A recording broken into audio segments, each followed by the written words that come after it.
नमस्ते। आज बात करते हैं टैली प्राइम में एक फिक्स्ड एसेट को बेचने की। अब ये सुनने में तो बड़ा सीधा साधा लगता है ना, पर इसमें कुछ पेंच हैं।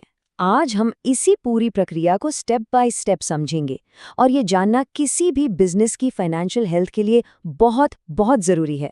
तो चलिए शुरू करते हैं। तो सोचिए आपके बिजनेस में कोई पुरानी मशीन है या कोई गाड़ी है और उसे बेच दिया जाता है। तो क्या होता है अकाउंटिंग बुक्स का? क्या बस ये लिख देना काफी है कि इतने पैसे आ गए? जी नहीं, बिल्कुल नहीं। इसके पीछे एक पूरी की पूरी प्रॉपर प्रक्रिया होती है और आज हमें वही समझनी है। और हाँ, इस प्रोसेस को एकदम सही तरीके से फॉलो करना, ये समझ लीजिए कि नॉन नेगोशिएबल है। क्योंकि एक छोटी सी भी गलती आपके फाइनेंशियल स्टेटमेंट्स मतलब कि आपकी बैलेंस शीट और प्रॉफिट एंड लॉस अकाउंट पर बहुत बड़ा असर डाल सकती है। और फिर कंपनी की जो फाइनेंशियल हेल्थ की तस्वीर दिखेगी वो गलत होगी। तो जब हम किसी पुराने एसेट को बेचते हैं तो आखिर पहला कदम क्या है? देखिए, सबसे पहले तो ये समझना होगा कि एक फिक्स्ड एसेट की बिक्री सिर्फ पैसों के आने जाने का हिसाब नहीं है। ये तो एक तरह से बिजनेस की किताबों में कई जरूरी एडजस्टमेंट्स की एक चेन रिएक्शन शुरू कर देती है, ताकि हर एक आंकड़ा बिल्कुल असलियत दिखाए।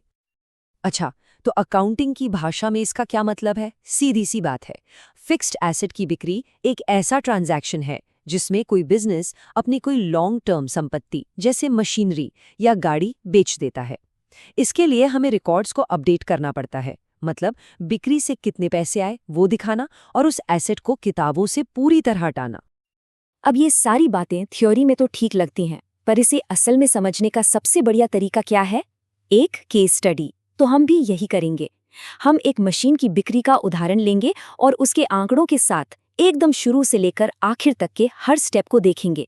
यकीन मानिए, इसके बाद सब कुछ क्रिस्टल क्लियर हो जाएगा। चलिए, तो ये रहे हमारे केस स्टडी के आंकड़े। मान लीजिए एक मशीन बेची जा रही है। इसकी जो ओरिजिनल परचेज कॉस्ट थी वो थी 10,000 रुपए। अब तक इस पर जो डिप्रिसिएशन यानी कि मूल्य ह्रास लगा है वो है 2,000 रुपए। इसका मतलब आज की तारीख में किताबों में इसकी कीमत, जिसे हम नेट बुक वैल्यू कहते हैं, वो है 8,000 रुपए। और मजे की बात यह है कि इसे बेचा भी ठीक 8,000 रुपए में ही गया है। अब ये नेट बुक वैल्यू क्या बला है?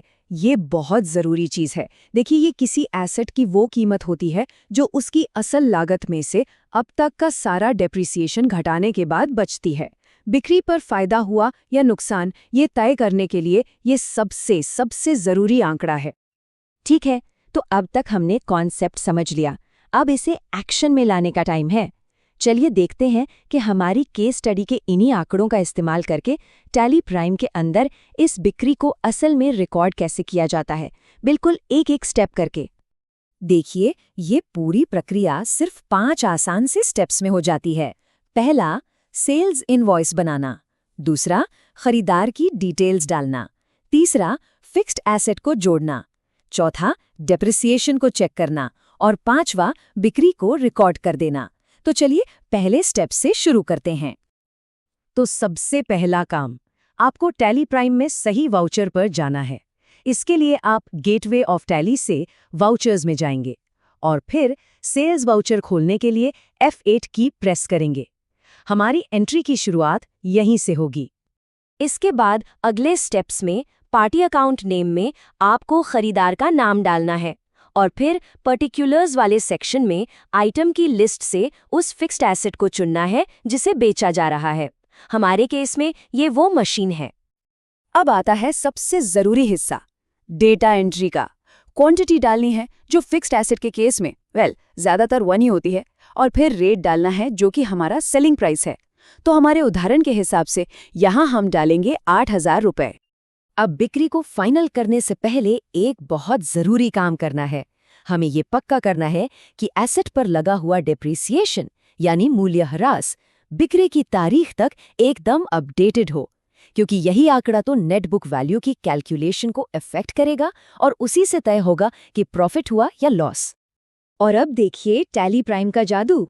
जैसे ही आप इनवॉइस को सेव करते हैं, टैली प्राइम अपना काम शुरू कर देता है। सॉफ्टवेयर बैकग्राउंड में सारी मुश्किल कैलकुलेशंस खुद ब खुद कर लेता है। ये नेट बुक वैल्यू कैलकुलेट करेगा, एसेट को आपकी किताबों से हटा देगा और एंट्री को फाइनल कर देगा। सब कुछ ऑटोमेटिक। वैसे ये तो सिर्फ एक प्रक्रिया है। अगर टैली प्राइम की ऐसी ही हर एक छोटी बड़ी चीज को सीखकर आप इसे पूरी तरह मास्टर करना चाहते हैं तो हमारे full tally prime mastery course और सर्टिफिकेट का लिंक नीचे डिस्क्रिप्शन में दिया गया है।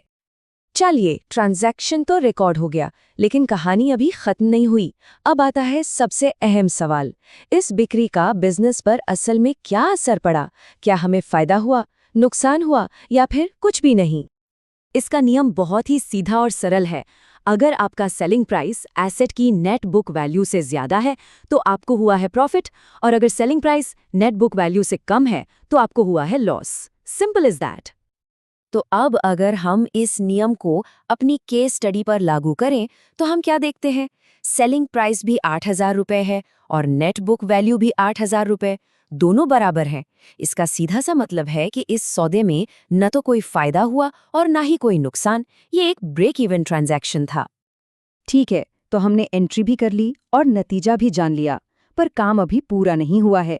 देखिए, रिकॉर्ड्स को एकदम सटीक रखने के लिए कुछ आखिरी बातों पर ध्यान देना बहुत जरूरी है, क्योंकि ये सिर्फ एक एंट्री करने से कहीं ज्यादा है। तो आखिर में इन 4 बातों को हमेशा गांठ बांध लीजिए। पहला, हमेशा प्रॉफिट या लॉस की कैलकुलेशन करें। दूसरा, बिक्री पर लगने वाले किसी भी टैक्स का ध्यान रखें। तीसरा, अगर वो एसेट आपकी इन्वेंट्री का भी हिस्सा था तो वहां भी रिकॉर्ड्स को अपडेट करें। और चौथा और सबसे जरूरी, बिक्री से ठीक पहले डेप्रिसिएशन की एक्यूरेसी को डबल चेक जरूर करें। और अब मैं आपको एक सवाल के साथ छोड़कर जा रहा हूं। जरा सोचिए, एक एसेट की बिक्री जैसी ये एक अकेली एंट्री साल के आखिर में बनने वाले पूरे के पूरे फाइनेंशियल स्टेटमेंट्स पर किस किस तरह से असर डालती है। ये एक छोटी सी लहर की तरह है जो पूरे तालाब में हलचल पैदा कर सकती है। इस विषय में और गहराई से जानने के लिए या टैली प्राइम में एक्सपर्ट बनने की अपने सफर को आगे बढ़ाने के लिए full tally prime mastery course और सर्टिफिकेट का लिंक डिस्क्रिप्शन में मौजूद है।